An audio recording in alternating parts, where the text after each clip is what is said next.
ഈ ഇലകളെയൊക്കെ നമ്മൾ ചെറുതായിട്ടൊന്ന് കട്ട് ചെയ്യുക, ഒന്ന് ചോപ്പ് ചെയ്ത്, വളരെ അങ്ങ് തീരെ അങ്ങ് മൈന്യൂട്ടായിട്ട് കട്ട് ചെയ്യുകയൊന്നും വേണ്ട, ചെറുതായി ഒന്ന് നുറുക്കിയ ശേഷം ഇതിനെ ഒന്ന് വറുക്കുക.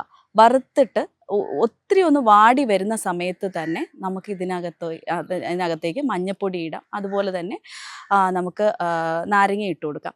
ശേഷം നമുക്ക് കുറച്ച് തേങ്ങ, നമ്മളിവിടെയൊക്കെ കുറച്ച് തേങ്ങയും കൂടി ഇട്ട് പാകപ്പെടുത്തിയ ശേഷം ഇതിനെ നമ്മളൊരു കോറ എന്ന് പറഞ്ഞ ഒരു കോട്ടൺ തുണിയിലാണ് നമ്മളിതിനെ കെട്ടുന്നത്.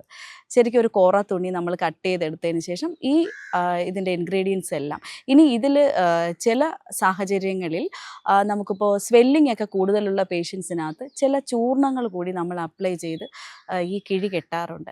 അത് എക്സാമ്പിൾ പറഞ്ഞു കഴിഞ്ഞാൽ ജഡാമയാദി പോലെയൊക്കെയുള്ള ചില ചൂർണങ്ങളൊക്കെ ചിലപ്പോൾ നമ്മൾ ഈ കണ്ടീഷൻ ഓഫ് ദ പേഷ്യൻറ്റ്, ചിലപ്പോൾ ഓവർ സ്വെല്ലിംഗ് ആയിട്ടുള്ള ഒരു കണ്ടീഷൻ ആയിരിക്കും പേഷ്യൻറ്റ്. അപ്പോൾ അങ്ങനെയൊക്കെ ഉണ്ടെങ്കിൽ നമ്മൾ എന്ത് ചെയ്യും, കുറച്ച് ചൂർണങ്ങളും കൂടെയൊക്കെ മിക്സ് ചെയ്ത് ഈ കിഴിയെ ഈ കോറ തുണിയിൽ, വളരെ കട്ടിയുള്ള ഇഴകളുള്ള കോറ തുണിയല്ല ഒരിക്കലും നല്ലത്, ഒരു ഇത്തിരി എന്താ പറയുക, കുറച്ച് ഇഴ അകലമൊക്കെ ഉള്ള ഒരു കോറ തുണിയായിരിക്കും നല്ലത്.